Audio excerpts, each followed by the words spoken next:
All are requested to keep their mobiles on silent mode or switched off. This being a solemn function of ceremonial bench, there should not be any clapping. Thank you.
I think once.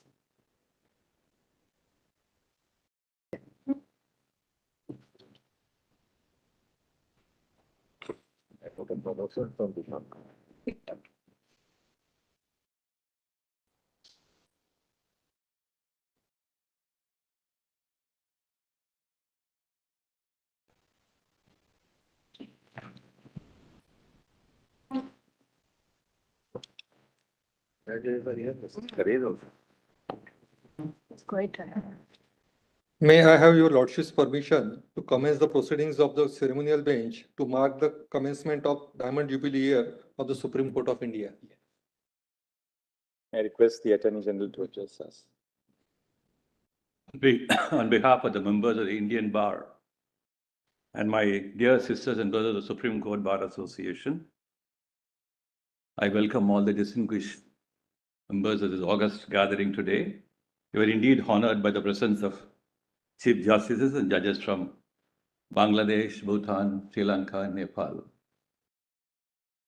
In the course of the well-chronicled exchanges between Madison, two principal architects of the Philadelphia Convention and the US Constitution making, Thomas Jefferson argued that the Constitution should be rewritten every generation.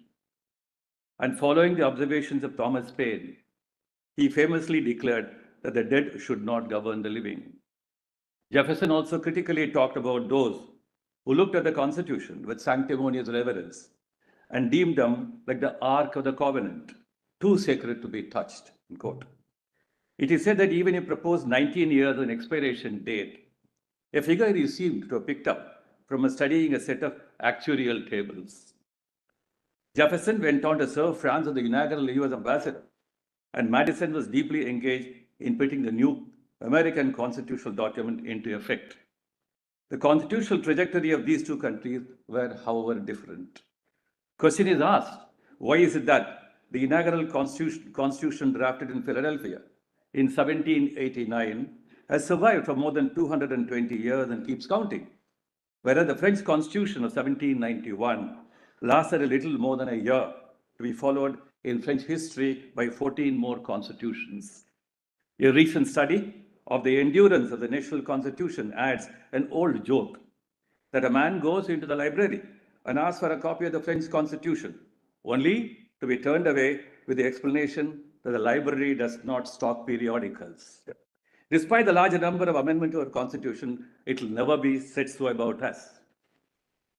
The story of the endurance of the Constitution, as we move into challenging global exchange of ideas, people, technology, and most of all human values, which are common to all humanity, the history of the Indian Constitution will be a shining example for global adoption. The political forces and governance institutions are undoubtedly the pillars of democracy. Their commitment to democracy and rule of law are generative factors which keep people's faith in democracy and rule of law.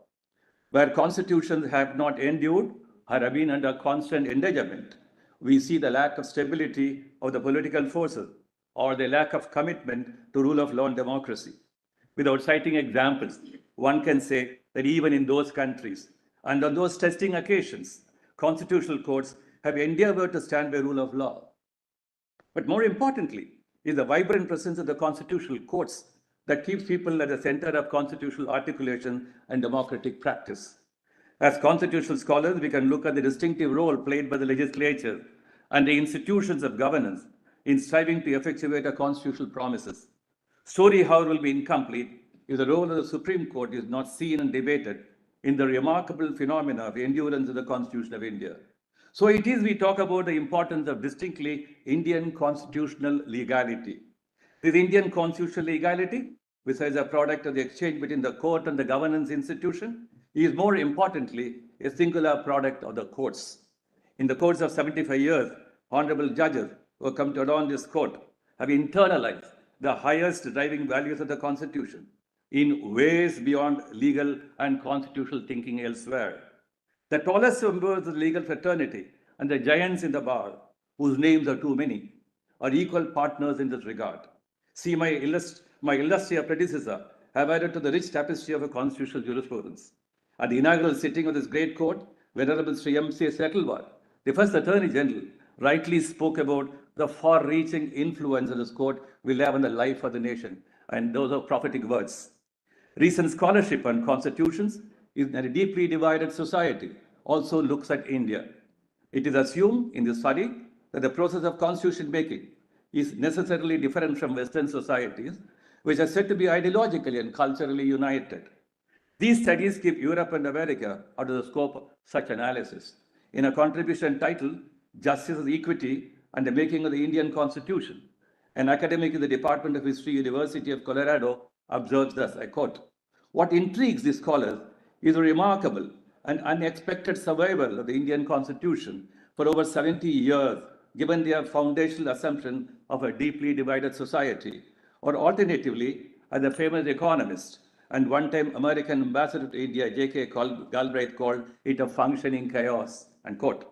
I stand by the contributor to the article in the statement that such scholarship is based on an imperialist and orientalist epistemology, that constitution making and democracy in their ideal form can only be found in Western nations that are sovereign because they are inherently united.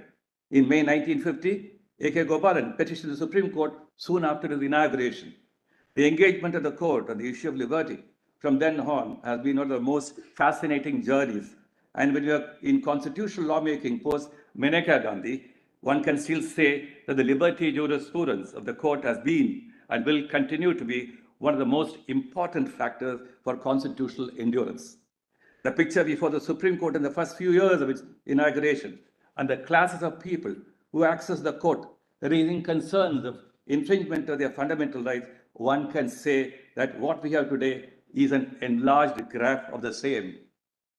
The Law Commission of India in 1958, in the report on administration of justice, said, I quote, "The country stagnated for 150 years of foreign rule. Our legislatures are now trying to advance the nation in all directions. In their zeal to achieve quick results, they have not infrequently enacted legislations infringing with the vital and daily functions of the citizens.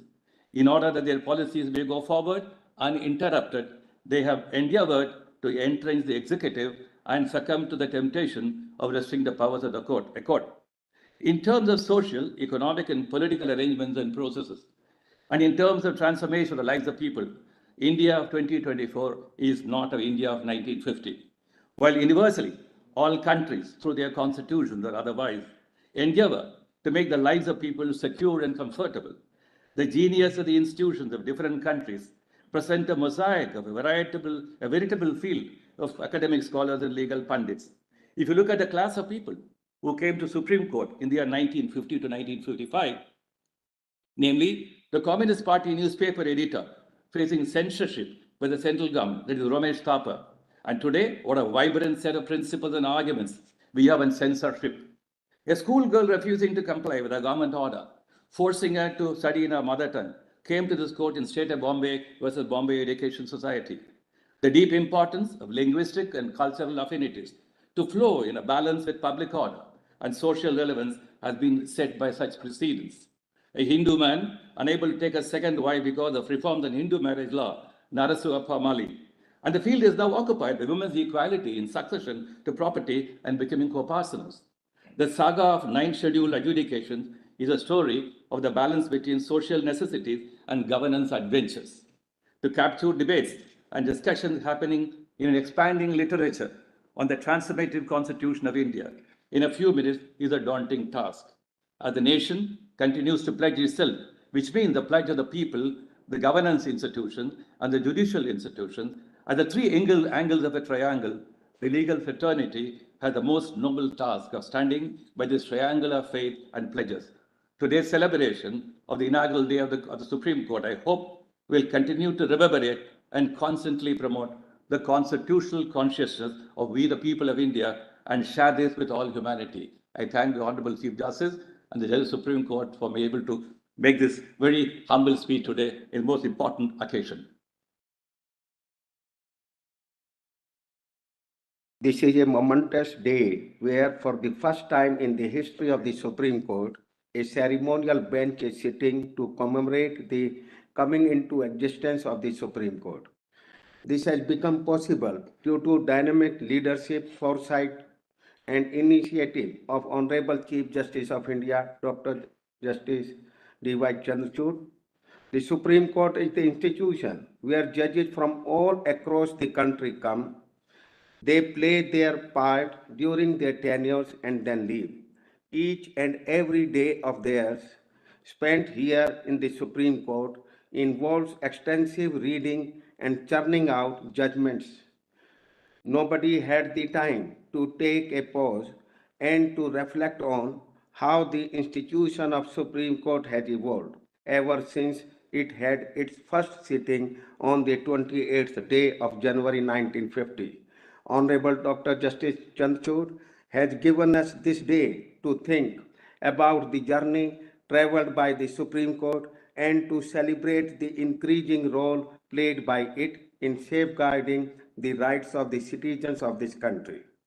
It is also an occasion to pay homage to the judges who held the high office of the Supreme Court in 1950 and who laid the foundation of this great institution.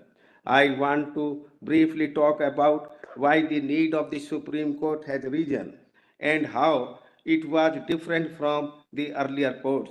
At the time of India's independence, there was a federal court which had been created by the Government of India Act 1935. The federal court was practically the highest court on Indian territory, but it could only settle personal disputes or disputes between governments. It did not have the power to examine the validity of laws. In certain cases, parties could challenge orders of the federal court before the Judicial Committee of the Privy Council in London. The Constitution of India abolished both the federal court and the jurisdiction of the Judicial Committee of the Privy Council. It also gave the Supreme Court of India an important power of protecting the rights of citizens. The Supreme Court could now interpret the provisions of the Constitution. The Supreme Court could strike down laws which interfered with the rights of citizens. So the Supreme Court could do far more than what the federal court could do, and the citizens could challenge the mighty government and drag them to court in case of violation of their rights. The Supreme Court immediately used this power in the case of Ramesh Thapar versus State of Madras in the year 1950 itself, where it struck down a ban on dissenting media imposed by the government. Over the years, the Supreme Court has positioned itself as the most powerful court in the world with its power of judicial review of legislative and administrative actions and with creative use of its power under Article 142 of the Constitution. The Supreme Court has filled lacuna in the laws to make them more effective. It has framed rules even in absence of legislative backing. It has used power under Article 142 to grant divorce to couples in cases of breakdown of marriage where divorce is otherwise not proved under any of the recognized grounds. This shows that the Supreme Court is sensitive to the needs of the ordinary persons and is ready to go lengths to give them their due, even legislature is yet to prove for it. We are happy that Honorable Dr. Justice Chandrachud had increased the number of working days in Supreme Court to 190 in the year 2024. The courts have extended cooperation to the bar and have accommodated the genuine requests of the lawyers. For instance, no adverse order were passed in Supreme Court due to non-appearance of any lawyer or litigant on the day of Pran Pratishtha at Ram Temple at Ayodhya in pursuance to my request to Honorable CJI on 21st January 2024. Just as India is celebrating Azadi Ka Amrit Mahotsav, this is the start of the 75th year of the Supreme Court and the beginning of Amrit Kal of this great institution. I congratulate Honorable Dr. Justice Chandrachud for having this ceremonial bench for reconnecting with the history of this highest temple of justice. Jai Bharat. Today marks a significant day in constitutional history. The inaugural sitting of the Supreme Court of India was held 75 years ago on this day. The 6 judges of the Federal Court, led by Chief Justice Shri Harilal Kania, assembled for the first sitting of the Supreme Court of India. The event took place without much fanfare in the Prince's Chamber of the Building of Parliament from which the Federal Court functioned. For many, it would have seemed another day at the Federal Court because neither the composition nor the seat of the court were altered. On closer reflection, with the benefit of the hindsight of a succeeding generation, we see now that much had changed. On 28 January 1950, the judges assembled as judges of the highest appellate adjudicatory body in the world's largest democracy, with wide, almost unrestricted powers to do justice. India was a newly formed republic which had overcome colonial oppression and navigated a period of incredible social, political, and legal turbulence to successfully draft and adopt its own constitution. Upon its establishment, the Supreme Court, as a custodian of the Constitution, shouldered a heavy burden of ensuring the development of the nation by protecting individual and group rights.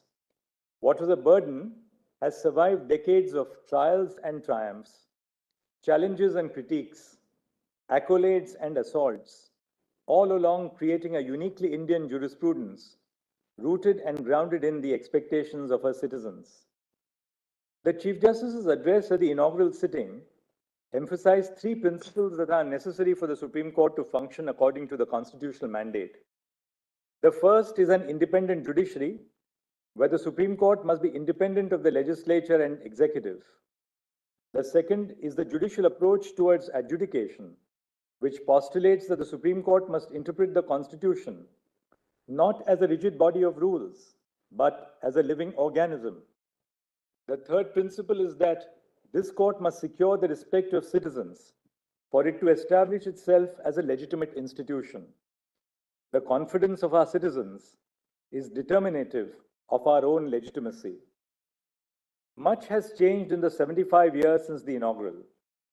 The Supreme Court itself and the legal regime in which it adjudicates have undergone extensive structural alterations. At its first sitting, the Supreme Court consisted of 6 judges. It now has a sanctioned strength of 34 judges. In 1950, this court sat in a bench of 6, even at preliminary hearings. 1,215 cases were instituted before the Supreme Court in 1950. Judgments were pronounced in 43 of those cases. The Supreme Court now sits in a bench of 2 judges, unless the case has been referred to a constitution bench or a bench of 3 judges. Between January and October 2023, 45,495 cases were instituted, and judgments were pronounced in more than 1,000 cases. With the Indian economy having undergone a radical transformation, new areas of law, telecommunications, insolvency and bankruptcy, and intellectual property have emerged. Conventional forms of alternate dispute mechanisms have metamorphosed into avatars dictated by the need for speed and business efficacy. The Supreme Court now deals with cases beyond the traditional classification of the civil, criminal, and constitutional. Disputes have become increasingly complex as the emerging areas of science and communication have reshaped our lives. In an interconnected world, neither the genesis of disputes nor their resolution exists in silos. However, despite the change in the world around us, the three principles highlighted during the inaugural sitting of this court continue to remain as relevant today to the functioning of an independent Supreme Court. This court has, in the last 75 years, faced old and new challenges in confronting the face of injustice and meeting the expectations of those at the receiving end of power. This court has, through the course of many years, charted its understanding of principles and developed innovative approaches to achieve the ideals of a democratic polity governed by the rule of law under a written constitution. We have received the baton in this long run from wise forebearers, judges and lawyers who walked and worked through these portals with fortitude and compassion. While much has changed in the world, the core of our ideals remains valid today as ever: our commitment to human dignity, liberty, equality, and fraternity. We are inheritors of a commitment where the welfare of the nation walks in tandem with the well-being of her citizens. The Constitution entrenches several institutional safeguards for an independent judiciary, such as a fixed retirement age and a bar against the alteration of the salary of judges after their appointment. However, these constitutional safeguards are not in themselves sufficient to ensure an independent judiciary. An independent judiciary does not merely mean the insulation of the institution from the executive and the legislative branches, but also the independence of individual judges in the performance of their roles as judges. The art of judging must be free of social and political pressure and from the inherent biases which human beings hold. Efforts are being made from within the institution to educate and sensitize judges across courts to unlearn their subconscious attitudes inculcated by social conditioning on gender, disability, race, caste, and sexuality. Over the course of years, this court has been called upon to navigate through the ambiguities of the law, resolve the conflict between individual and group rights, and the tussle between economic development and social reformation. This court has in every such instance stood up to the test of time and adjudicated these complex questions based on constitutional principle. Over the years, the court has understood the Constitution not merely as a document establishing a nation state and delineating the role of institutions of governance in the state, but also as a document with a transformative potential to reform social and political relationships. Once the transformative potential of the Constitution was unlocked by courts, the scope of the judicial function also enlarged.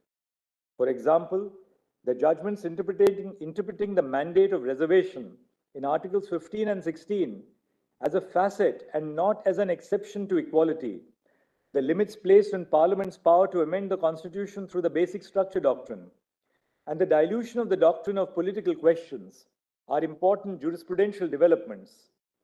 Through them, this court has upheld core constitutional tenets by interpreting the Constitution as a living document. In none of those court terms were the answers to these questions clear as the day. Multiple benches of this court agreed and disagreed to arrive at these celebrated jurisprudential developments. It is in this dialogical process between different benches that a conclusion closest to the constitutional framework is reached. In multiple voices, we speak both to the present and the future. We may be, as it is sometimes called, a polyvocal court, but the strength of our polyvocal nature lies in its ability to adapt dialogue as a processual instrument in bringing together a synthesis of ideas. The synthesis in our court brings together diversity and respects inclusion. That is the true social ethos of the court, its social conscience. In the many that wear its apparel, the court emerges as one soul which knits together the bar and the bench in our desire to ensure justice to our citizens. The Constitution establishes the Supreme Court of India and confers on it wide-ranging powers to do justice.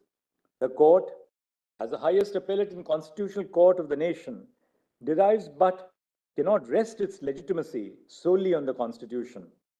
The legitimacy of this court is also derived from the confidence of citizens that it is a neutral and impartial arbiter of disputes which would deliver timely justice. This court has followed two approaches to enhance the faith in its justice delivery mechanism. First, by not conferring permanence upon judicial decisions, this court is cognizant that the law is not constant but is ever evolving. The space for disagreement is always open. In fact, the strongest jurisprudential developments of this court have undergone multiple rounds of litigation over the course of years, where the court has taken divergent views on questions of law. This court has gone about its task less attentive to its supremacy and more cognizant of the fact that the court, though final, is not infallible. It has not only opened itself up to critique, but has also taken positive steps to create spaces for the critique of its work. The Supreme Court, for its Golden Jubilee, published the book titled Supreme but Not Infallible, a compilation of essays written by leading practitioners celebrating and critiquing the work of the Supreme Court. The second approach of the court to enhance faith in the justice delivery system has been to increase access to courts by diluting the procedural rules for the institution of cases.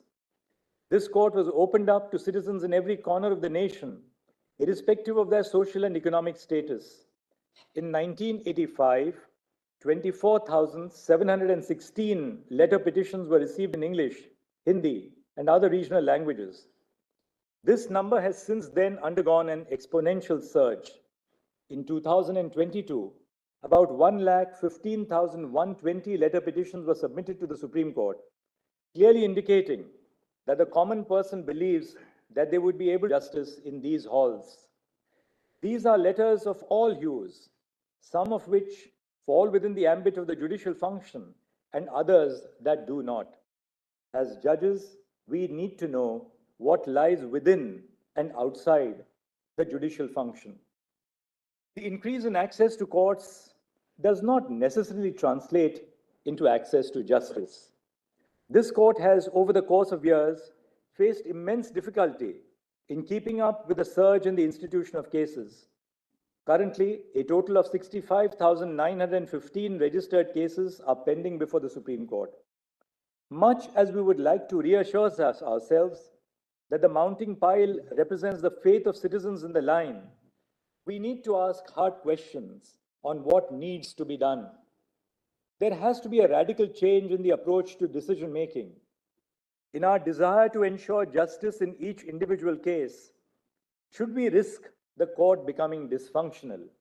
I believe that we have to have a common understanding of how we argue and how we decide, and above all, on the cases which we select for decision making.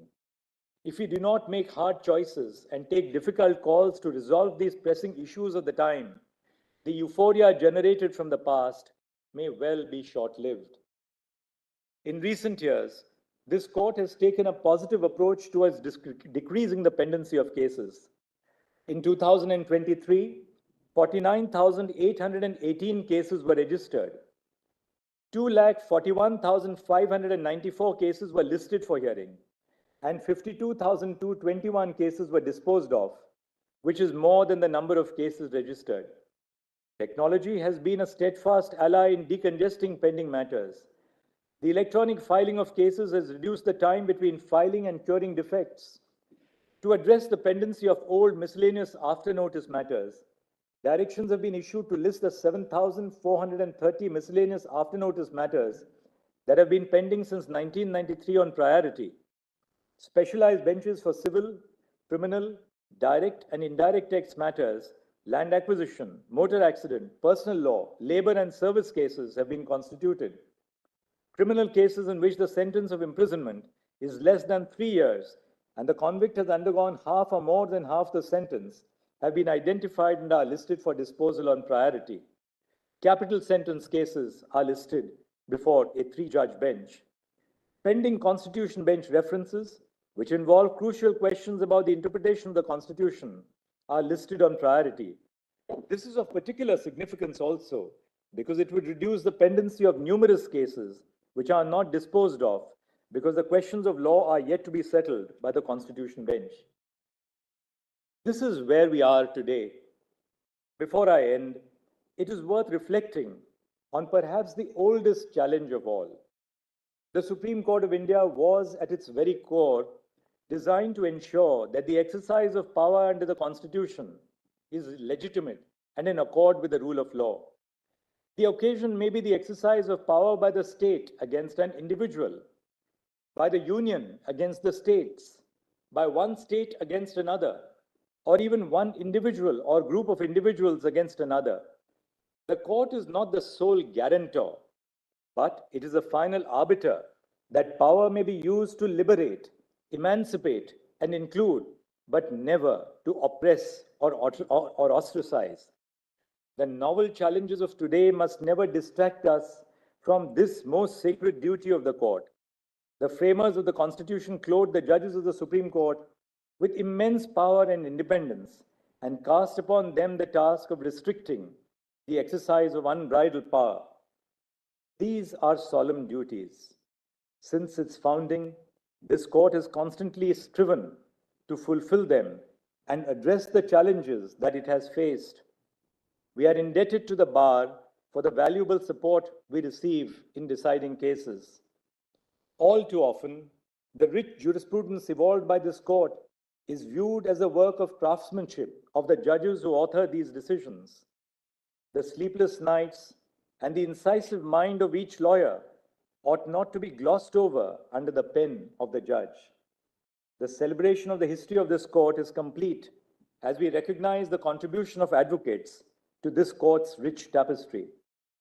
The Supreme Court of India has a staff of 2,148 persons. The tireless work of every staff member of the Supreme Court now and in the years since its founding towards ensuring the orderly functioning of the apex body, one day at a time, must be recognized and commended. Today is a day to celebrate this court's achievements, reflect on its deficiencies, and aspire for its advancement. Introspection is the art of bringing the seemingly unattainable within the line of vision. Thank you. May I have your lordship's permission to conclude the proceedings?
Diversify your investment portfolio today and invest in curated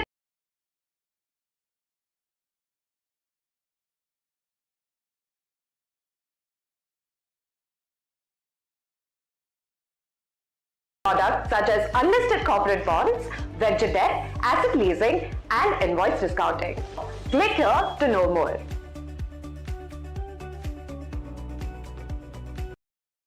The buzzword for 2024 as far as the Indian economy, markets and business goes is infrastructure.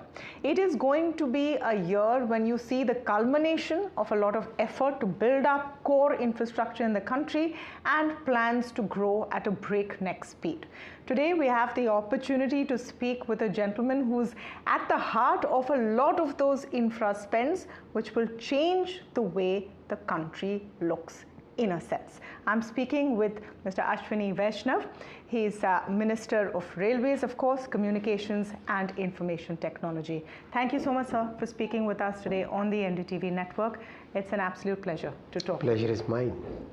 Let's start with railways, which is the big one. So many figures out there. I think a 7 trillion rupees budget over the next couple of decades. Work is building up. Can we start with an overview first of what the vision is as far as railways are concerned and what the end goal is? See, for any economy which is growing at a pace of 7-8%,